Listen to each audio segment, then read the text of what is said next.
can't believe it. A full 13 years of my life in a school system that has caused me nothing but stress and anxiety. 4 years of my life wasting my resources and money at community college, and all it's landed me is a shit job at McDonald's. You know there's something wrong with American education when you dedicate your entire youth to a system that you are forced into, and all it gets you is a minimum wage job at some fast food place. While I may be venting about my personal life, I am not writing this as a means of coping with my suppressed anger. This is something that has been slowly ruining my life to the point where I am even scared to leave my own house. To start, I've been working at this job for about 6 months now. I am a male in my mid-20s, and I have had a long history of meeting weirdos and creeps, but this one certainly takes the cake.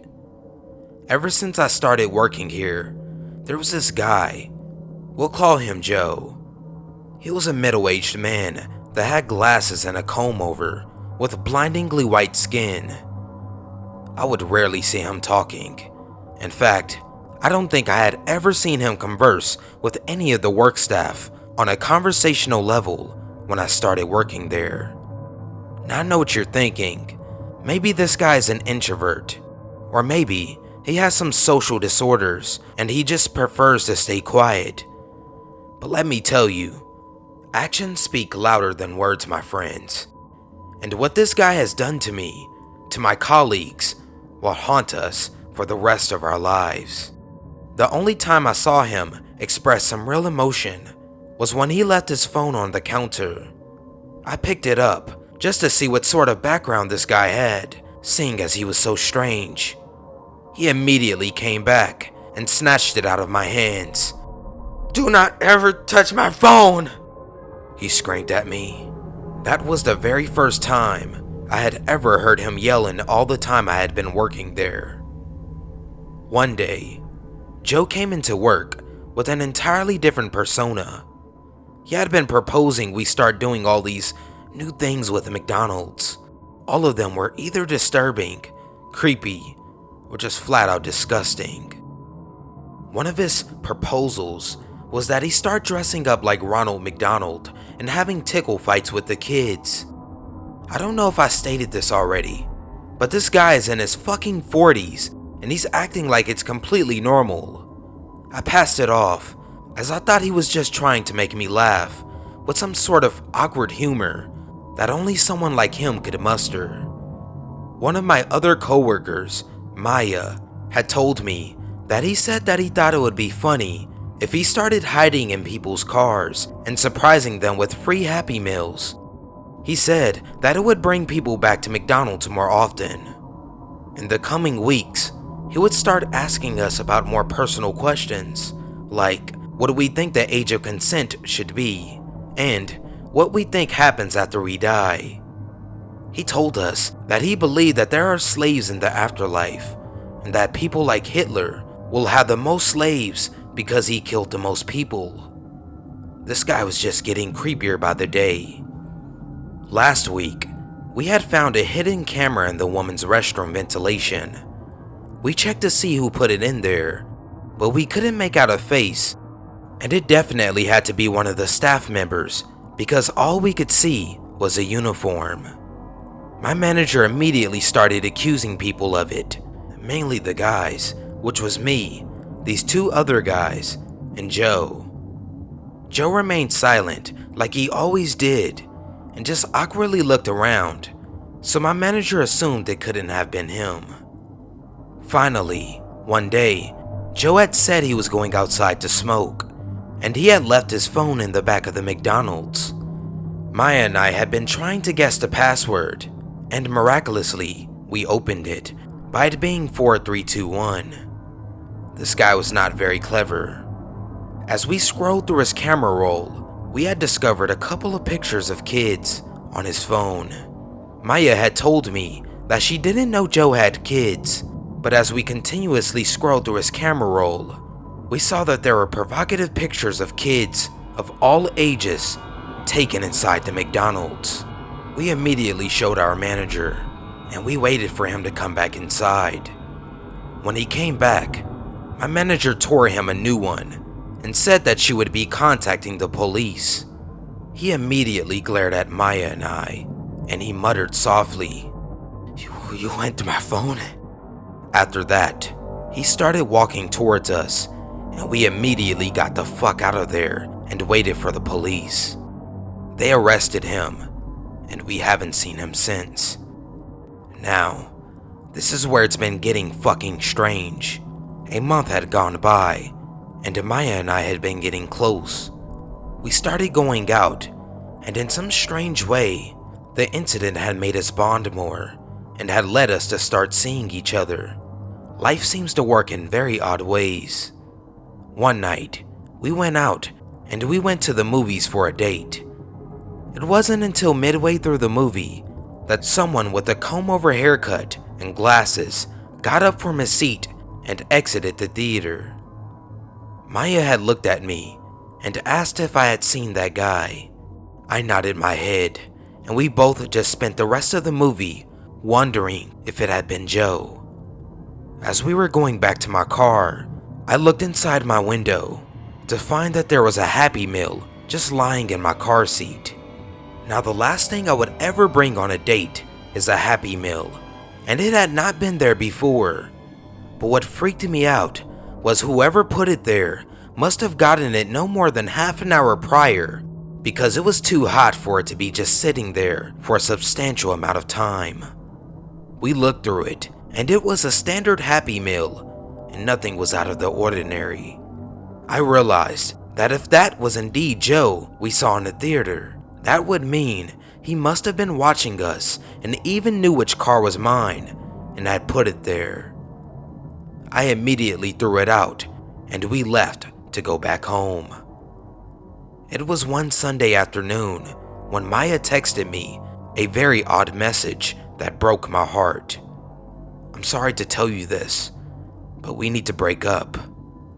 I've been seeing another guy, and unfortunately we can't see each other anymore. Don't take this the wrong way. You're a very likable guy.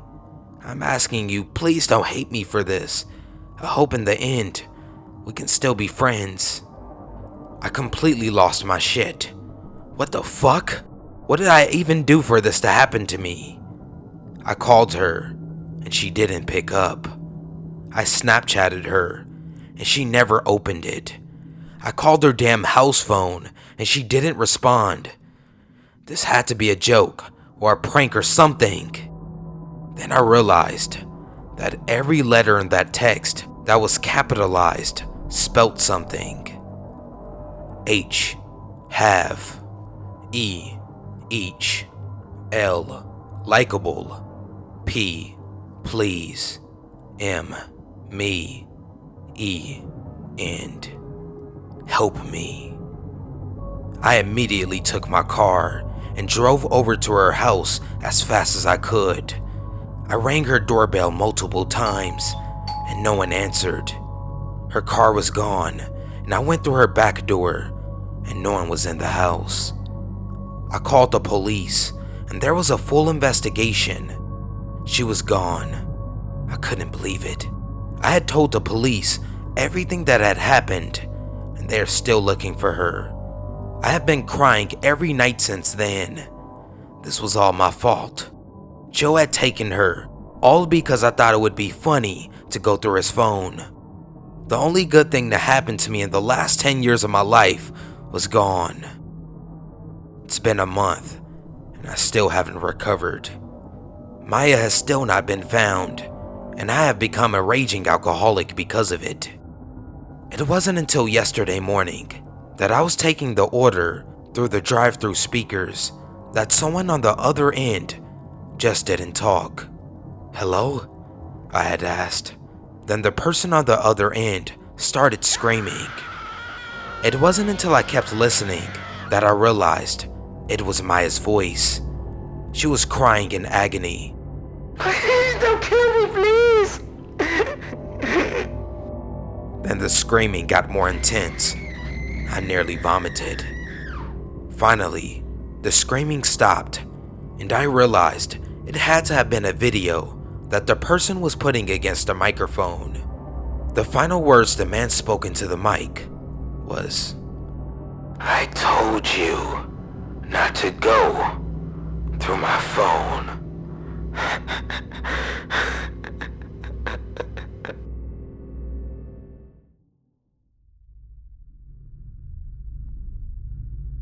I used to work at a middle of nowhere McDonald's just outside of Port Richmond, Virginia. Spooky, right? But a few months ago, something terrible happened to one of the staff that for some reason justified erasing the place off of the map. Not to say I'm sad to see the place gone. Now, the thing about fast food is that it attracts two kinds of people. Poor but intelligent people who are working towards a bigger picture, and total losers who have given up hope. I belong to the latter group, but Grace, man, she was the queen of the former. When we both started together about 8 months ago, I knew straight away this girl was so far out of my league. She was so cool and down to earth and beautiful.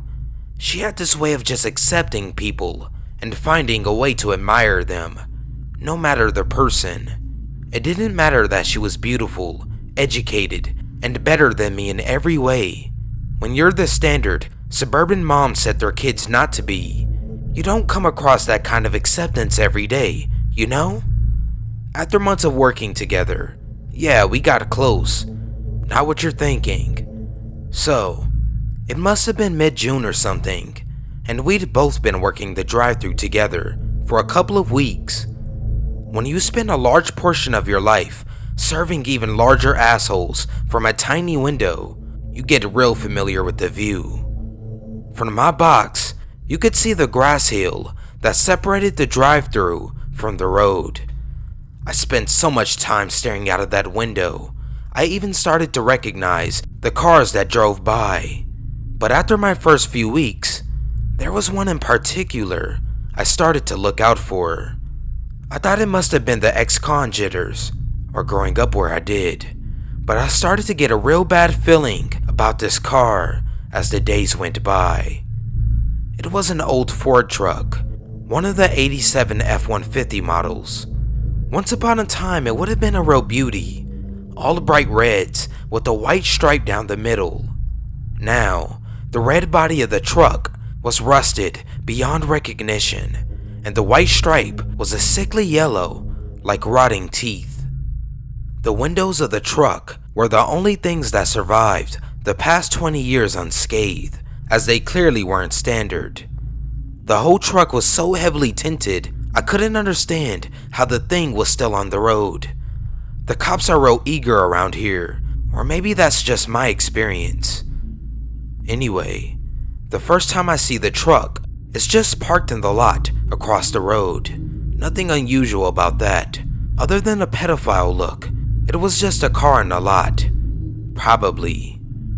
The next day, from my booth overlooking the drive-thru, I see the car again, and again, and again. I saw it maybe 30-40 times that day.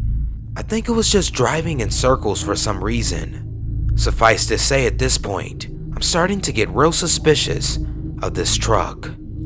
It was looking quiet that night, but the manager was always up my ass if I left my post. So I gave Grace a quick text and asked her to watch the window for me while I went for a piss. When I came back, I asked her about the car, and she got damn quiet.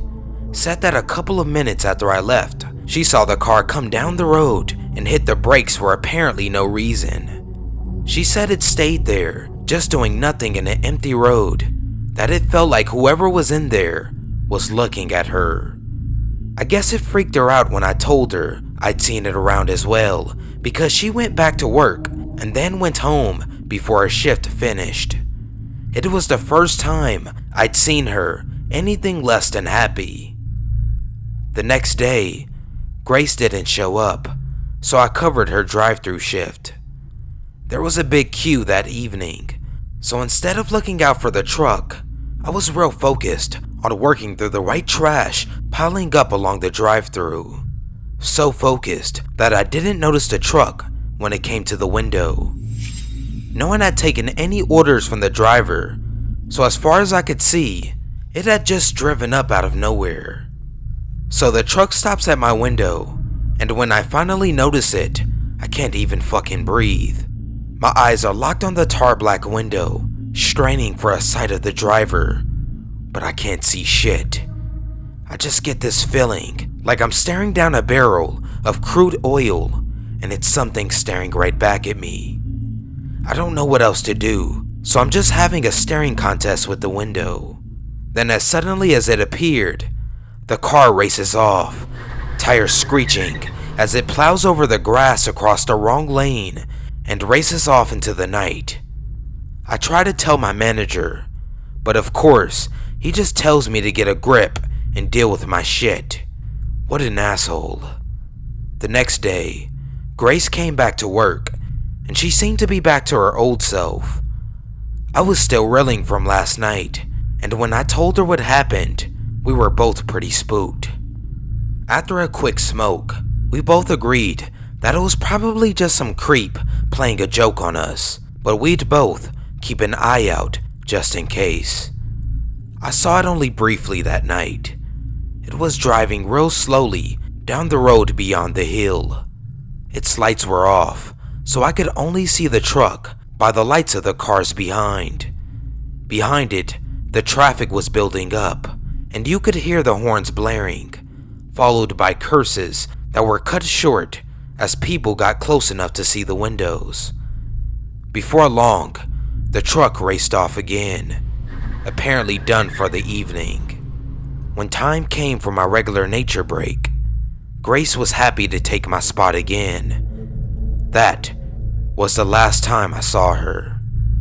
I must have been gone 2 minutes at the most, but by the time I had returned to the window, Grace was gone, and the sound of screeching tires pierced the night. I ran to the back and called the police, told the manager what I thought had happened, and pushed my way into the office to look at the security tapes. The manager was busy hollering about the regulations beyond the door, but I didn't really give a shit. As I turned on the computer and set up the tape, I saw what had happened. The cameras had picked up everything. On the screen, it played out like a bad horror short. The truck had rolled up out of nowhere as soon as I had gone, and with the lights off, Grace had seen it too late. She tried her best to get out of there, but before she could get out, and I can't believe I'm fucking saying this, something came bursting out from inside the truck. 2 long black arms, so thin and sinewy, they seemed more like dead branches than limbs thrust from the darkness where the driver's window should be, and wrapped themselves around Grace's mouth and torso. To reach that far, they must have been at least 6 feet long.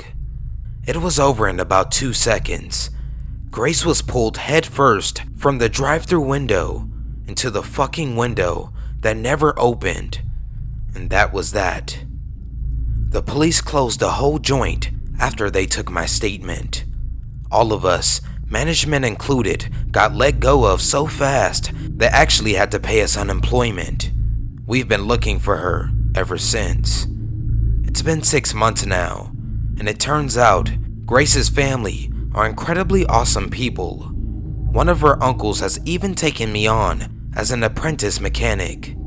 No more McAssholes for me. It turned out that one of my friend's dads, Justin, was working on the case. The guy hates me, but Justin had finally managed to plow him for information. Today, after we met up and spoke about it, I'm convinced what happened in that booth was even more sinister than I first imagined. The police haven't turned up anything. Turns out the plate number I gave them for the truck actually belongs to a car on the other side of the country. They never even managed to see the damn thing on any other cameras around the area, and they've checked them all. It's like the car picked her up, blasted out of the drive-thru, and just vanished. Well, there was one tape they didn't get to look at more than briefly. According to Justin, his dad told him his whole department is up in arms because a couple of suits came in and confiscated the original tape maybe 2 days after the kidnapping. They told the whole force to drop the case and leave it to the feds. No one believes me, not even Grace's family. Even the cops that saw the tape are keeping real quiet for some reason. But I'm not crazy. I saw that window, and I know that whoever took Grace from the booth wasn't anything natural. These days, I'm always looking at the road, and even when I'm working in the garage, I've got an eye out on the horizon, waiting for a car with tar black windows.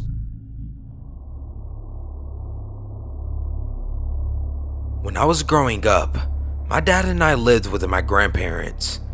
My parents had me while they were teenagers, and my dad got full custody because he lived with my grandparents, and my mom was just living with random friends, going from house to house every few weeks. I was the daughter my grandparents never had. When I was 6, my grandpa passed away from cancer. This story takes place about 5 months after he passed away. This was, I believe, a Saturday, and my dad was at work. My gram decided to take me to McDonald's for lunch, and like any 6-year-old, I was really excited. So we go to the McDonald's that was about 1.5 miles away from our house, order our lunch, and sit down at a table to eat. At the time, we were the only ones eating inside. About 10 minutes after we sit down, a scraggly looking man walks in, orders a meal, and sits down at the table diagonally in front of us to the left. The area we lived in was middle and upper middle class, so this guy looked pretty out of place. Graham had her back to him, but I could see him perfectly. This man was at least in his mid-50s, with really scraggy and dirty white hair and beard. He had on blue shorts and a white t-shirt, also kinda dirty, and sandals. It's amazing. This happened 21 years ago, and I can remember it like it was yesterday. So, I noticed that under the table, this man had something dark pink and wrinkly on his lap, and he kept glancing at me and rubbing it every few seconds. In kindergarten, we learned about stranger danger and good touch, bad touch, and learned which parts of our body people weren't supposed to touch. It clicked in my 6-year-old head that this man was not supposed to have that out like that, nor doing what he was doing. I got real queasy and nervous. I didn't want to tell my gram right then and there, because I thought the man would hurt us. Instead, I put my Happy Meal box in front of my face so my view of this guy would be blocked. I had about half of my food left, but I had lost my appetite. Graham asked me if I was full, and I just nodded yes. I was very petite, so not finishing a full meal was nothing new for me. She asked me if I wanted to go play in the play area before we left, but I just shook my head and quietly said, "I want to go home." Grandma cleared our table and we left. When we got home, I was still really nervous and felt like I was going to throw up. Graham asked me, "What's the matter, Munchkin?" And I started crying and told her about the man at McDonald's and what I saw. My Gram didn't panic or freak or get hysterical. She just hugged me and said, "It's alright, go on to your room and play, and I'll take care of it." She wiped my tears, gave me a blueberry Kool-Aid burst, and told our dog Patches to go to my room with me, which she did. After I was out of earshot, Graham called the McDonald's and told them about the guy. He was still there. The manager told Graham he'd take care of it and call her back. An hour later, the manager calls back and tells Graham they called the police, who showed up in record time and arrested the guy. When the police told the man to stand up, his franken beans were still hanging out of his shorts. The manager also told Graham that she could bring me back for a month's worth of coupons for free Happy Meals. So, I work at a small McDonald's in an even smaller town in the South, and I've encountered many strange people and seen some fucked up things so far. But I saw something today that I thought I would never see, and was shocked at how many people didn't notice or didn't care about what was taking place right next to them. I was working behind the counter at around 7 p.m. and we had lots of people in the lobby, a few children as well.